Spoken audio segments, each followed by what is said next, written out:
नमस्कार दोस्तों, स्वागत है आपका। कैसे हैं आप लोग? आशा करता हूँ अच्छे होंगे और घर पे बिल्कुल स्वस्थ होंगे, मस्त होंगे। और तृतीय श्रेणी अध्यापक भर्ती की परीक्षा की तैयारी हेतु बहुत अच्छे तरीके से जुटे होंगे। साथियों, जैसा कि आप सभी को पहले से विदित है कि आपके तृतीय श्रेणी अध्यापक भर्ती का जो सिलेबस था, मोटे-मोटे रूप से जो पाठ्यक्रम है, विस्तार रूप से नहीं है। एक तरह से यूँ कहें कि किस पोर्शन का, किस सब्जेक्ट का कितना इसमें भाग रहेगा, उसका कितना अंक बार रहेगा, वैसा एक परफॉर्मा पैटर्न फिलहाल आपके सामने जारी हो चुका है। लेकिन अभी तक कोई भी इसमें है जो आपके टॉपिक वाइज़ सिलेबस जो होता है कि राजस्थान जीके के अंदर कौन-कौन से टॉपिक रहेंगे और हिंदी के अंदर कौन से टॉपिक रहेंगे जिसके अंदर से क्वेश्चंस आ सकते हैं, किन-किन टॉपिक्स को रखा गया है और किन-किन टॉपिक्स को बाहर किया गया है, इसके संबंध में फिलहाल अभी तक कोई कुछ नहीं हुआ है और ये लगभग काफ़ी टाइम लेगा। मैंने आपसे कहा था कि विस्तृत सिलेबस जो है टॉपिक वाइज़ सिलेबस में टाइम लगेगा। काफ़ी लोगों ने कहा कि सर सिलेबस तो आ गया, तो मैंने उनसे कहा था कि सिलेबस नहीं आया है, एक पैटर्न आया है। पैटर्न का मतलब कि किस सब्जेक्ट कितना भाग रहेगा, कितना अंक भार रहेगा और कितने क्वेश्चंस किसके आ सकते हैं और कितने मिनट आपको मिलेंगे, कितने क्वेश्चंस रहेंगे। एक पैटर्न आपके सामने आया है। सिलेबस, संपूर्ण विस्तृत सिलेबस, टॉपिक वाइज सिलेबस अभी तक आपके सामने नहीं आया और उसमें टाइम लगेगा, आने में थोड़ा टाइम लगेगा क्योंकि वो अभी फिलहाल तैयारी की ओर है। मैंने आपसे इसके पहले वाले वीडियो में कहा था, आपने अगर नहीं देखा तो देख सकते हैं। लेकिन दोस्तों, इस वीडियो के अंदर अपन यूँ चर्चा करेंगे कि जिस प्रकार से सिलेबस तो ये मोटे-मोटे रूप से आ चुका है, तो अब आपके पास कितना समय मानकर आप तैयारी कीजिए, किस बुक को आपको वरीयता देनी चाहिए, किस बुक्स के आधार पर अब तैयारी आपको शुरू करनी चाहिए। तैयारी शुरू कर देनी चाहिए दोस्तों, आपको अभी टॉपिक वाइज सिलेबस का इंतजार नहीं करना चाहिए, उसमें थोड़ा समय लगेगा, लेकिन उसके चक्कर में अगर आप समय आपका व्यर्थ कर रहे हैं कि एक बार टॉपिक वाइज सिलेबस आए उसके बाद हम तैयारी शुरू करेंगे, तो ये बहानेबाजी और ये बहानेबाजी आपको गर्त की ओर ले जाएगी। तो मेरा मानना ये है कि आप फिलहाल तैयारी शुरू कर दीजिए इन सभी को टारगेट करते हुए। तो कौन सी बुक्स आपके लिए अच्छी रहेगी, क्या रणनीति होनी चाहिए और एक बहुत अच्छी रणनीति के साथ आपको आगे बढ़ना चाहिए, क्योंकि सटीक और सही रणनीति ही आपकी सफलता की कुंजी बनेगी। और जीतेगा वही जो सिलेबस को जिएगा, जीतेगा वही जो सिलेबस को जिएगा। इसलिए दोस्तों, सिलेबस को बहुत अच्छे तरीके से आपको तैयार करना है। ये जो पैटर्न है, ये जो सिलेबस है, बहुत हार्ड लग रहा होगा लोगों को लग रहा है कि इतना टफ सिलेबस आ गया है, इतने टॉपिक्स ऐड कर दिए गए हैं, बहुत कम अंक है लेकिन सभी सब्जेक्ट ऐड कर दिए गए, तो बहुत लंबा सिलेबस इसके बाद लग रहा है। लेकिन दोस्तों, इसमें एक चीज कॉमन है, कॉमन ये चीज है कि ये सबके लिए समान है। इसमें ऐसा भी नहीं है कि ये पहले पैटर्न था, काफी लोग पढ़ के आए हैं और अब जो नए लोग आए उनके लिए दिक्कतें होगी, ऐसा भी नहीं है। तो सबके लिए समान है, सभी लोग फ्रेशर है, सबके लिए नया है, सबके लिए अलग है। तो इसमें कोई आगे है ना पीछे है, बस यही चीज मैटर करती है। जिसका राजस्थान जीके सबसे बेस्ट है, जो वर्तमान में पहले से राजस्थान जीके अच्छा करके बैठा है, वो प्लस पॉइंट में है। जिसका राजस्थान जीके सबसे बेस्ट है, अच्छा है, वो इसमें प्लस पॉइंट में रहेगा। तो ये एक फैक्ट काम करता, बाकी सबके लिए नया है और सबके लिए ही अलग है। कोई इसमें ऐसा नहीं है कि कोई महारत हासिल करके बैठा है सिलेबस में। तो दोस्तों, मैं आपको इस वीडियो में बताऊंगा कि किस रणनीति के साथ आपको आगे बढ़ना चाहिए। इसमें कई लोगों के रीट का भी है, टेट का भी है, वो चीज़ें क्लियर करूंगा मैं आपको। कौन सी बुक्स को वर्तमान में आपको प्रेफर देना चाहिए, प्रायोरिटी देनी चाहिए, साथ में कितने समय को टारगेट मानते हुए आपको अपने सिलेबस 1 या 2 बार कवर करना चाहिए। और मैं उम्मीद करता हूँ वीडियो बहुत आपके लिए हेल्पफुल रहेगा। दोस्तों, चैनल पर जुड़े हैं तो सब्सक्राइब कीजिएगा, वीडियो लाइक शेयर जो भी आपके से होता है कर दीजिएगा, ताकि अधिक से अधिक लोगों तक की वीडियो पहुंच सके। चलिए दोस्तों, वीडियो शुरू करते हैं। सबसे पहले सिलेबस का आपने देख लिया होगा पीडीएफ कि आपके राजस्थान जीके कितना पोर्शन है, उसके बाद कितना पोर्शन है जीके का, साथ में सब्जेक्ट कितने कितने अंक है L1 और L2 में, शैक्षणिक रीति विज्ञान टीचिंग मेथड्स का भी इसमें पोर्शन है, सूचना तकनीकी का भी इसमें है और सारे सब्जेक्ट का है। सारा चीज़ें आपने देख ली होगी, इसमें कोई बड़ी बात नहीं है। मैं आपके सामने बताकर टाइम वेस्ट करूँ, इस वीडियो का कोई सार नहीं रह जाएगा। मैं आपको सीधे ले चलता हूँ। सबसे पहले बात करते हैं अपने बुक्स को लेकर कि आपको किस बुक्स को प्रायोरिटी देनी चाहिए। वर्तमान में अगर आप तैयारी शुरू करने जा रहे हैं तो किसके आधार पर आपको तैयारी शुरू करनी चाहिए। साथियों देखिए, ऐसा है सिलेबस में सबसे बड़ा जो पोर्शन है L1 और L2 का, L2 में हालांकि सब्जेक्ट का भी मैटर है, लेकिन सबसे बड़ा जो मैटर करता है वो राजस्थान जीके है। राजस्थान जीके सबसे बड़ा पोर्शन होने की वजह से इसमें आपको राजस्थान जीके को एक बहुत अहमियत देनी चाहिए और इसके लिए दो चीज़ें फैक्ट काम करती है। पहला फैक्ट ये काम करता है कि बहुत से ऐसे अभ्यर्थी, बहुत से ऐसे लोग हैं जिनका अलग अलग भर्ती की तैयारी उन्होंने की है, चाहे कांस्टेबल हो, वीडियो हो, आरएएस हो, तो उनका राजस्थान जीके बहुत अच्छा है। और कुछ ऐसे भी लोग हैं जिनका राजस्थान जीके बहुत कमजोर है। उन्होंने कभी पढ़ा ही नहीं। जैसे काफ़ी लोग ऐसे भी है जो मतलब यूं कहे कि राजस्थान जीके में नील बट्टा सन्नाटा है। तो लेकिन मैं जो आपको बताने जा रहा हूँ वो सबके लिए काम करेगी। अगर आप राजस्थान जीके में फ्रेशर है तो मैं आपको यही कहूँगा कि आप एनसीईआरटी आरबीसी की जो बुक्स चल रही है बोर्ड की, उसमें से एसएसटी की बुक्स निकालिए 6 to 12th। उसमें फिलहाल मोस्ट टॉपिक आप पढ़ना स्टार्ट करिए जब तक टॉपिक वाइज सिलेबस आपके सामने नहीं आता है। भाई आर्ट एंड कल्चर है, भूगोल है, इतिहास है, ये आपके सामने दे रखे, और इतिहास भूगोल और आर्ट एंड कल्चर आपको पता है कौन सा राजस्थान के, ये बदलने वाले नहीं है, कहीं पर भी आप जाइए। तो बोर्ड की बुक्स को आप टारगेट करते फिलहाल तैयारी शुरू कर दीजिए। सबसे बेस्ट ऑप्शन रहेगा, चाहे अधीनस्थ बोर्ड इस पेपर को करवाए, चाहे इस पेपर को आरपीएससी करवाए, बोर्ड की बुक से क्वेश्चन आने की सबसे ज़्यादा चांस रहते हैं। प्रायोरिटी रहेगी बोर्ड की बुक्स को। तो आप फिलहाल राजस्थान जीके के लिए जो आपकी बोर्ड की बुक्स चल रही है उसको ही टारगेट करते हुए तैयारी शुरू कीजिए। इस बुक्स को प्रायोरिटी दीजिए, इसमें से ही तैयारी कीजिए। एक बार इन बुक्स को आप अच्छे तरीके से ढंग से नोट्स बनाते हुए एक बार में पढ़ लीजिए दोस्तों। एक बार पढ़ने के बाद आपकी बहुत अच्छी जीके स्टार्ट होना हो जाएगी। उसके बाद एक बार फिर से रिवीजन करते हैं इन बुक्स का तो बस सोने पे सुहागा ही होगा। उसके बाद आप किसी गाइड पर जाने की कोशिश कीजिए, क्योंकि ये आपका एक अच्छा बेस तैयार कर देगी बुक्स जो है, क्योंकि इसमें क्वेश्चन आने हैं और एक बहुत अच्छा बेसिक लेवल से आपका भी एक आपका अच्छा बेस भी तैयार कर देगी राजस्थान जीके का जो मैटर है इसके अंदर, सब्जेक्ट के अंदर। तो विशेष ध्यान रखें, 6 to 12th की एसएससी की बुक्स जितनी भी है वो ले लीजिए। उसके बाद आप गाइड की ओर जाइए। गाइड पर फिलहाल फोकस करने से बेटर है कि आप लोग इनको तैयार कीजिए, उसके बाद आप गाइड पे जाइए, कोई दिक्कत वाली बात नहीं है। तो दोस्तों बुक्स को लेकर आप निश्चित रहिए, बोर्ड की बुक्स आपकी अच्छी जीके तैयार कर देगी और इनमें से मोस्ट ऑफ प्रायोरिटी रहती है क्वेश्चन आने की। तो ये चीज़ आप ध्यान रखिए, एनसीईआरटी और आरबीसी की बुक्स आप जरूर पढ़िएगा फिलहाल के लिए, जब तक आपके सामने टॉपिक वाइज सिलेबस नहीं आ जाता। टॉपिक वाइज सिलेबस आने के बाद आप आराम से है जो गाइड के अंदर से तैयारी शुरू कर सकते हैं। अब दोस्तों सेकेंड पॉइंट जो अपना है कि भी अब सिलेबस को कवर करने के लिए, तैयारी करने के लिए आप सेल्फ स्टडी करें कि कोचिंग का सहारा लें। देखिए दोस्तों, इसमें भी दो चीज़ें हैं कि अगर आपका बेस बहुत कमजोर है जीके के अंदर, इन सभी चीज़ों के अंदर, तो आप फिलहाल आप एक बार इसमें से सेल्फ स्टडी का सहारा लीजिए। सिर्फ और सिर्फ आप सेल्फ स्टडी कीजिए। फिलहाल सिलेबस को एक बार ढंग से आप पढ़िए, समय आपके पास है, अच्छा खासा समय है, लेकिन सीधा आप कोचिंग के चक्कर में जाने से अच्छा है कि आप लोग एक बार अपना जो सिलेबस है उसको आप आराम से किताबों से एक बार सेल्फ कर लीजिए, नोट्स बना लीजिए, उसको पढ़ लीजिए एक बार। अच्छा अगर तैयार हो जाए उसके बाद आप कोचिंग का सहारा लीजिए। अगर आपको ऑफलाइन जचता है तो ऑफलाइन की ओर जाइए, सबसे बेस्ट काम होता है। अगर आपको ऑनलाइन में कोई दिक्कतें नहीं है, आप ऑनलाइन से ही कवर कर लेंगे तो ऑनलाइन कीजिए, लेकिन कोचिंग आप जरूर कीजिएगा। बदला हुआ पैटर्न है, आपको थोड़ी हेल्प करेगा।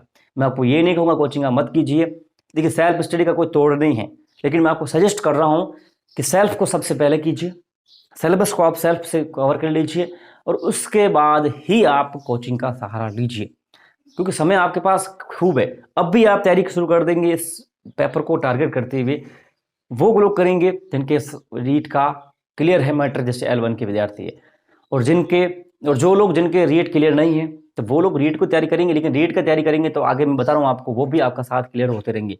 तो कुल मिलाकर कहे तो आपको फिलहाल सेल्फ देने चाहिए, आपको 2 महीने आराम से सेल्फ देने चाहिए। सेल्फ ढंग से कर लीजिए एक बार पूरे सिलेबस को, उसके बाद आप कोचिंग का सहारा लेना चाहते हैं तो आप जरूर लीजिए, चाहे ऑफलाइन चाहिए चाहे आप ऑनलाइन चाहिए, लेकिन कोचिंग थोड़ी जरूर ले लीजिएगा ताकि आपको थोड़ी बहुत जरूर गाइडेंस मिल जाएगी।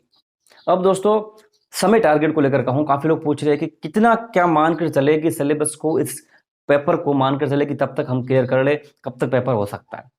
साथियों अभी आप फिलहाल अप्रैल के अंदर एंटर कर चुके हैं, जुलाई के अंदर आपका रीट का पेपर होगा, तो अप्रैल मई जून इतने महीने, 3 महीने आपके पास आराम से पड़े हैं। जुलाई का भी 23 तक आराम से पड़ा, 3-4 महीने आपके पास फुल है।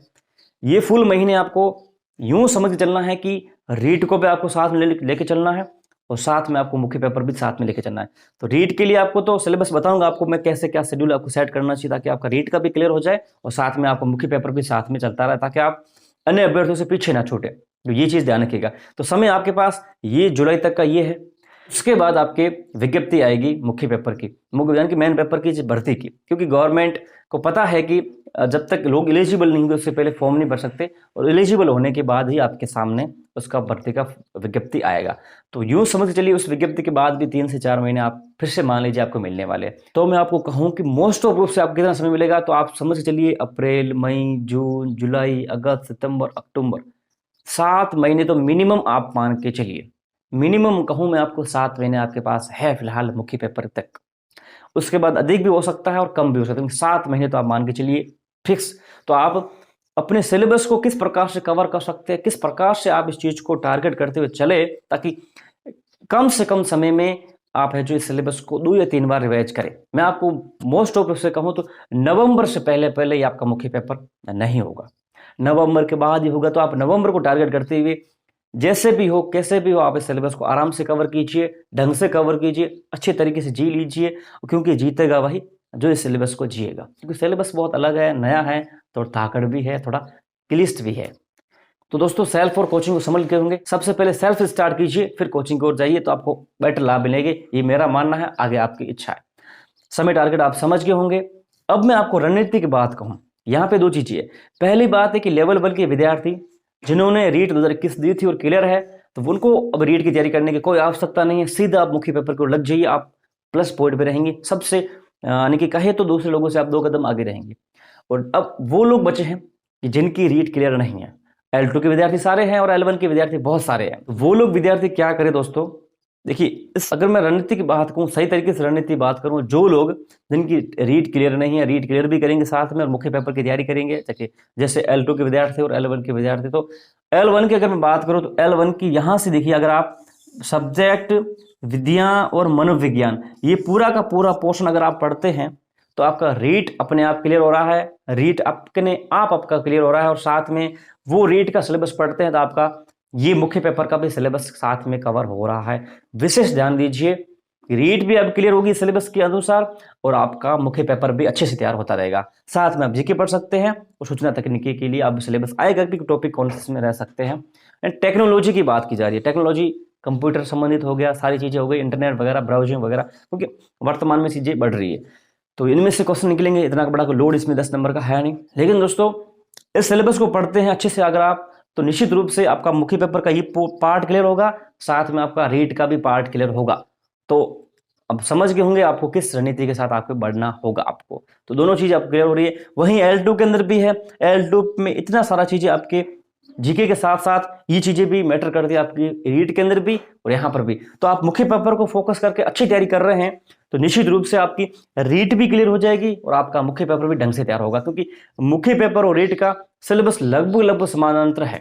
इसमें कोई बड़ी बात है नहीं कि भी डिफरेंस, बड़ा चीज डिफरेंस लेकर आ रहे हैं, वो बड़ा बात नहीं है।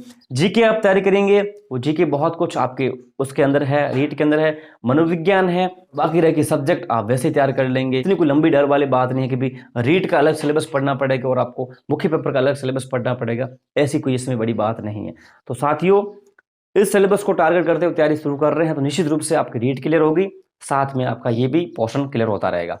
तो विशेष ध्यान रखें, रीट के लिए भी आपको कम नहीं होना है कि भी रीट 90 नंबर लाने हैं, हम कर लेंगे। लेकिन बहुत से लोग फेल होते हैं, रीट क्लियर भी नहीं कर पाते, पात्रता परीक्षा भी उनसे नहीं हो पाती क्लियर। तो दोस्तों अगर आप वास्तव में तैयारी कर रहे हैं तो रीट की भी ढंग से तैयारी साथ में रखिएगा, ताकि आपको रीट भी क्लियर होता रहे और साथ में आपकी ये भी क्लियर हो जाए।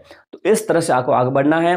फिलहाल जब तक आपके सामने टॉपिक वाइज सिलेबस नहीं आता, तब तक आपको सिर्फ और सिर्फ आरबीसी और बोर्ड की जो बुक्स हैं चल रही है उनका सहारा लेकर आपको विशेष रूप से तैयारी शुरू करनी चाहिए, ताकि आप पढ़ते रहे ढंग से। जैसे ही आप इस चीज़ों को क्लियर करें, सिलेबस आपके सामने टॉपिक वाइज आ जाएगा और फिर आप है जो इसको गाइड के सहारे, कोचिंग के सहारे आप आगे थोड़ा थोड़ा कदम बाई कदम बढ़ते रहिए, ताकि आपका सिलेबस ढंग से कवर हो, सफलता की ओर आप बढ़ते रहे और कोई आपको दिक्कत नहीं है। दोस्तों लोड आपको लेना नहीं है, ज़्यादा टेंशन करनी नहीं है, ज़्यादा सोचना नहीं है कि भाई सिलेबस नया है, हार्ड है, कैसे कर पाएंगे, कैसे पढ़ पाएंगे, ऐसा कुछ भी सोचने की ज़रूरत नहीं है। सबके लिए समान है, सबके लिए नया है, आप कोई नए नहीं है कि आपके दिक्कत हो जाएगी। तो इन चीज़ों को ध्यान में रखते थोड़ा सा आगे आप बढ़े तो आपको विशेष रूप से लाभ मिलेगा। अब दोस्तों मैं आपको कुछ चीज़ें जो है बताऊँ आपको मैं। एक चीज़ बड़ी चीज़ है कि L1 के सर्टिफिकेट है, मैंने आपको पहले क्लियर कर दिया, उनकी वैधता आजीवन है, कोई रीट की तैयारी करने की आवश्यकता नहीं है। नंबर 2 कि भाई ये वो काफ़ी लोगों की ये चीज़ें भी आई कि रीट के अंदर संस्कृत है, यहाँ पे अंग्रेजी 10 नंबर की डाल दी, तो काफ़ी लोगों की दिक्कत हो गई। हुई दिक्कत काफ़ी लोगों की भी, जिनको अंग्रेजी नहीं आती थी उनकी 10 नंबर की अंग्रेजी डाल दी, अब उनकी तो दिक्कत होगी भी। तो काफ़ी लोग बोल रहे हैं संस्कृत इसमें डाल दीजिए, जैसे रीट में चूज कर सकते हैं, तो वैसा इसमें हो नहीं सकता। इसमें वैसा हो नहीं सकता, क्योंकि प्राइमरी लेवल पे संस्कृत होते नहीं। रीट है कि रीट फायदा देके जा रही थी, रीट थी कि पता नहीं कैसे ही संस्कृत चूज करने का ऑप्शन दे रही थी। हालांकि अंग्रेजी आपके प्राइमरी लेवल में है 105 तक के लिए, लेकिन संस्कृत नहीं है। संस्कृत आपको 6 से 8 तक होती है, इसलिए संस्कृत रीट में मिल रही थी, फायदा दे रही थी। अब अंग्रेजी ही रहेगी, संस्कृत आपके आने से रही। इसके अलावा एक चीज और देखने को मिली है, काफी लोग कह रहे हैं कि इसमें ऋणात्मक अंकन नहीं होना चाहिए। भी एक है जो नेगेटिव मार्किंग हो रही है, रीट में तो थी नहीं, तुक्के मास्टर जो थे आते थे, जैसा आया नहीं आया तो ए कर दो, बी कर दो, सी कर दो, जैसे भी कर दो, बस पेपर के 150 गोले पूरे करने हैं, वैसा था।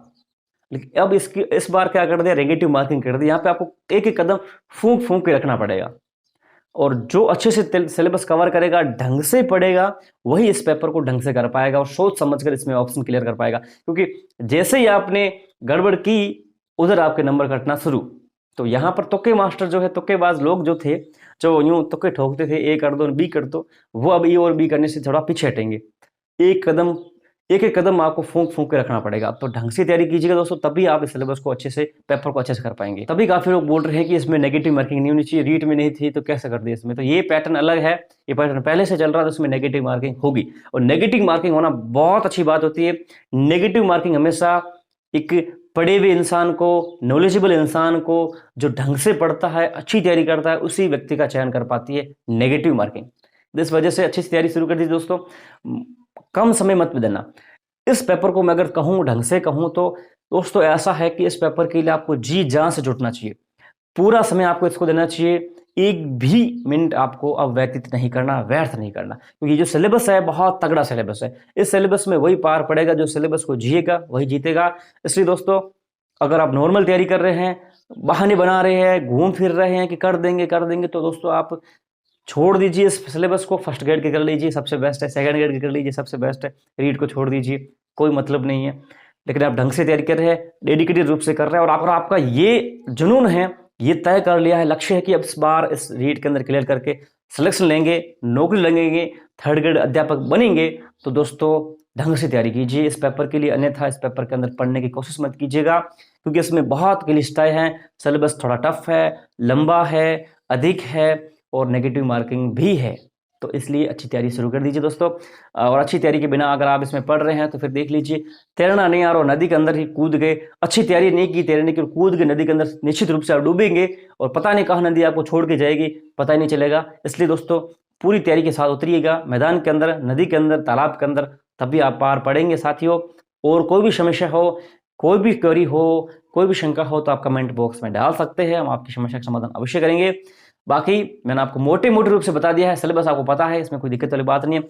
और 1 या 2 दिन के अंदर मैं वीडियो लाऊंगा, मोस्ट ऑफ रूप से मैं आपको ये क्लियर करने की कोशिश करूंगा कि क्या क्या टॉपिक फिलहाल आपको पढ़नी चाहिए, क्या क्या टॉपिक्स मोस्ट ऑफ रूप से रह सकते हैं, सिलेबस के अंदर आएंगे ही आएंगे। तो अगर आप महीने लग जाता है टॉपिक वाइज सिलेबस आने में, तो आप फिलहाल इन महीने के अंदर इन टॉपिक्स को जरूर आप क्लियर कर लीजिए। तो आपको मैं वो टॉपिक लाने की कोशिश करूंगा अगले वीडियो में। तो आप चैनल पर जुड़े रहे, और भी कोई समस्या होगी समाधान हम अवश्य करेंगे। और दोस्तों वीडियो को लाइक कर दीजिएगा, चैनल सब्सक्राइब जो भी होता है आपसे जरूर कीजिएगा। दोस्तों मिलते हैं नेक्स्ट वीडियो में, तब तक के लिए जय हिंद, जय भारत। दोस्तों रीड 2022 की बेहतरीन तैयारी कीजिए भारत के सबसे बड़े ऑनलाइन लर्निंग प्लेटफॉर्म अनअकैडमी के साथ। यहाँ पर रीड 2022 के बेहतरीन बैचेस स्टार्ट हो चुके हैं, भारत के टॉप एजुकेटर आपको पढ़ाएंगे। Pre test series, mock test series भी आपको यहाँ पर मिलते हैं। तो आप तुरंत डिस्क्रिप्शन में दिए गए लिंक के माध्यम से बैच में जुड़ सकते हैं। जुड़ने के लिए आपको कोड यूज करना है टीचर गुरुजी कोड यूज करते हैं, आपको 10% ऑफ मिलेगा। तो आप तुरंत जाकर अनअकैडमी को डाउनलोड कर सकते हैं और अब बैच ज्वाइन कर सकते हैं, क्योंकि तुरंत ही अब जल्द ही अनअकैडमी के प्राइजेस हाइक होने वाले, तो आप जाकर इन बैचेस में जुड़ सकते हैं।